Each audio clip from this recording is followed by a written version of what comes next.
बिहार के मुख्यमंत्री नीतीश कुमार ने 2024 के लोकसभा चुनावों को लेकर बड़ा बयान दिया।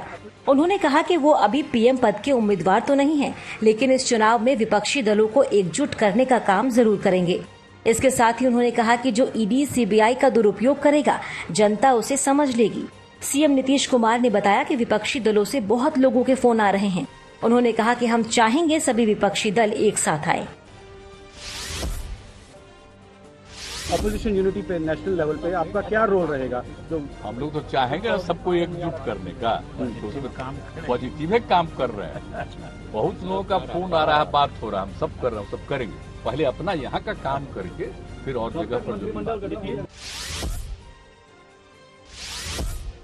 बिहार में बेरोजगारी को लेकर बीजेपी के हमले का उप मुख्यमंत्री तेजस्वी यादव ने फिर से जवाब दिया। तेजस्वी यादव ने कहा कि बिहार में बीजेपी के सत्ता से बाहर होने के बाद अब युवाओं के रोजगार और आम आदमी के मुद्दों पर चर्चा शुरू हुई है। उन्होंने फिर से दोहराया कि वो 10 लाख नौकरियों वाला अपना वादा पूरा करेंगे। तेजस्वी यादव ने कहा कि आने वाले समय में वो युवाओं को रोजगार देंगे और बीजेपी के हमलों का जवाब भी। बड़ी खुशी की बात कि हम लोगों के वजह से अब असल जो मुद्दा है उस पर बात हो रही है। बेरोजगारी की बात हो रही है, रोजगार देने की बात हो रही है, युवाओं के बारे में बात हो रही है, भविष्य बनाने की बात हो रही है। ये काम और ये वादे हम लोग नहीं पूरा करेंगे तो क्या ये भाजपा के लोग पूरा करेंगे? आप थोड़ा मजा लीजिए इंतजार का, सब कुछ जो है काम हो जाएगा। बिहार के डिप्टी सीएम तेजस्वी यादव का बीजेपी पर हमला जारी है। तेजस्वी यादव ने कहा कि बीजेपी का मतलब बड़का झूठा पार्टी है। उन्होंने आरोप लगाया कि बीजेपी वाले वीडियो एडिट करके उसे फैलाते हैं। बीजेपी के लोग बेतुका ही बोलना जानते हैं, उनका काम से कोई लेना देना नहीं है, वो सिर्फ झूठ फैलाते हैं। दिल्ली में बिहार के डिप्टी सीएम तेजस्वी यादव ने कांग्रेस अध्यक्ष सोनिया गांधी से मुलाकात की। सोनिया गांधी से मुलाकात के बाद तेजस्वी यादव ने कहा, हम धार्मिक सद्भाव बिगाड़ने वालों के आगे कभी झुके नहीं, हम डरने वाले नहीं, टिकाऊ हैं। तेजस्वी यादव ने कहा कि क्षेत्रीय पार्टियां पिछड़ों और दलितों की हैं और बीजेपी क्षेत्रीय पार्टियों को खत्म करना चाहती है।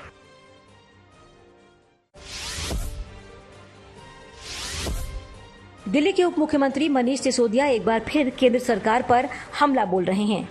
मनीष सिसोदिया ने कहा कि दिल्ली सरकार आम जनता के लिए जो वेलफेयर स्कीम चला रही है, केंद्र सरकार उसका मजाक बना रही है। मनीष सिसोदिया ने कहा कि ये स्कीम को रेवड़ी बताकर स्कीम का नहीं बल्कि जनता का मजाक उड़ा रहे हैं। दोस्तवादियों के मॉडल में सत्ता में बैठे हुए लोगों के टैक्स माफ होते हैं, उनके लोन माफ होते हैं, लाखों करोड़ के लोन माफ होते हैं और फिर कहा जाता है डेवलपमेंट है। फिर कहा जाता है ये तो विकास के लिए किया जा रहा है देश के। एक तरफ जनता के टैक्स के पैसे को दोस्तों के हजारों लाखों करोड़ों के लोन माफ करने पे, उनके टैक्स माफ करने पे खर्च किया जा रहा है और दूसरी तरफ जनता के टैक्स के पैसे को करोड़ों लोगों के वेलफेयर पे खर्च किया जा रहा है। मुफ्त की योजनाओं को लेकर बीजेपी ने एक बार फिर केजरीवाल सरकार पर हमला बोला। बीजेपी प्रवक्ता संबित पात्रा ने आरोप लगाते हुए कहा कि अरविंद केजरीवाल लोगों को दाना देकर फंसाते हैं। केजरीवाल को सिर्फ अपनी चिंता है, इसीलिए वो लगातार झूठ बोलते हैं। अरविंद केजरीवाल का एक ही मकसद है कि कैसे भी करके देश में उनकी और आम आदमी पार्टी की प्रधानता स्थापित हो, उनकी महत्वाकांक्षाएं पूरी हो, इसीलिए हर रोज झूठ परोस रहे हैं। जिसको अंग्रेजी में कहते हैं बेट, BAIT, बेट, जिसको कहा जाता है दाना डाल करके मछली पकड़ने की कोशिश, ठीक उसी प्रकार ये जो फ्रीबी है ये एक बेट है। ये किस प्रकार दाना डाल करके उसमें फंसाने की कोशिश, ताकि मेरी महत्वाकांक्षा, अरविंद केजरीवाल जी की महत्वाकांक्षा ये फुलफिल हो जाए। ये अरविंद केजरीवाल जी ये इस प्रकार से एक्टिंग करते हैं ना कि जैसे पूरी दुनिया की चिंता उन्हीं को है, केवल अपनी चिंता है। चंद्रशेखर बावनकुले को महाराष्ट्र बीजेपी का अध्यक्ष बनाया गया है। वहीं विधायक आशीष शेलार को मुंबई बीजेपी का अध्यक्ष बनाया गया। चंद्रशेखर बावनकुले महाराष्ट्र सरकार में मंत्री रह चुके हैं। आशीष शेलार बांद्रा वेस्ट से बीजेपी के विधायक हैं। इसके साथ ही महाराष्ट्र विधानसभा में वो बीजेपी के चीफ व्हिप हैं।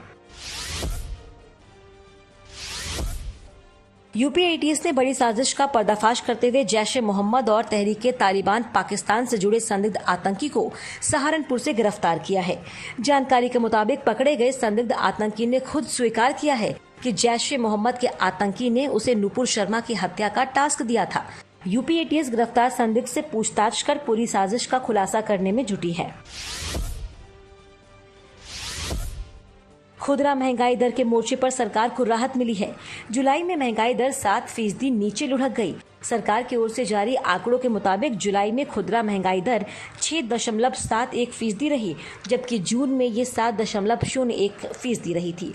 हालांकि अब भी ये रिजर्व बैंक के तय आंकड़े से अधिक है। जुलाई लगातार 7वां महीना है जब खुदरा महंगाई दर रिजर्व बैंक के तय आंकड़े से ऊपर बनी हुई है।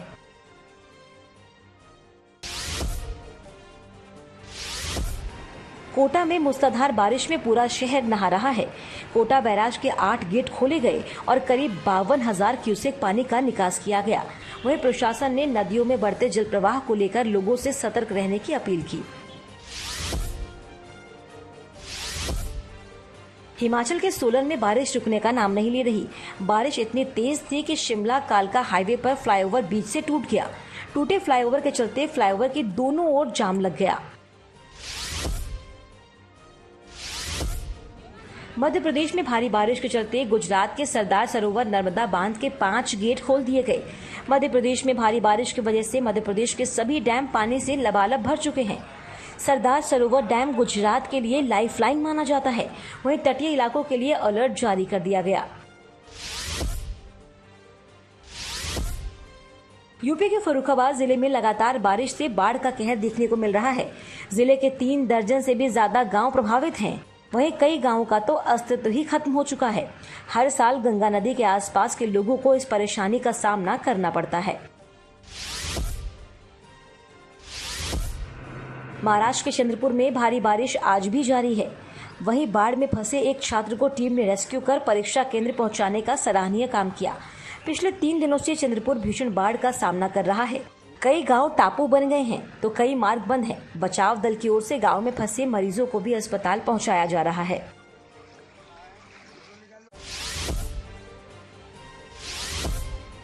लुधियाना में कांग्रेस एमपी रवनीत सिंह बिट्टू के पीए यानी निजी सहायक पर हमला हुआ है। 10 से 12 लोगों ने तेजधार हथियार से रवनीत पर हमला किया। पुलिस फिलहाल मामले की जांच कर रही है। हरियाणा के चरखी दादरी जिले में ग्राम सचिव ने एक बड़ा फर्जीवाड़ा करने की कोशिश की। वो बाढ़ड़ा उपमंडल की 14 पंचायतों में बीडीपीओ के फर्जी हस्ताक्षर कर 99,11,000 रुपए का घोटाला करने वाला था। पुलिस ने आरोपी ग्राम सचिव को गिरफ्तार कर लिया है। मामले की जांच पड़ताल फिलहाल जारी है। बिहार के बेतिया में 12 साल की बच्ची के साथ दुष्कर्म की वारदात को अंजाम दिया गया। पीड़िता के विरोध करने पर दुष्कर्मियों ने जानलेवा हमला कर पीड़िता के हाथ तोड़ दिए। साथ ही आंख फोड़ने की भी कोशिश की गई। जब पीड़िता की हालत गंभीर होने लगी तो ये देख बलात्कारी वहां से भाग गए।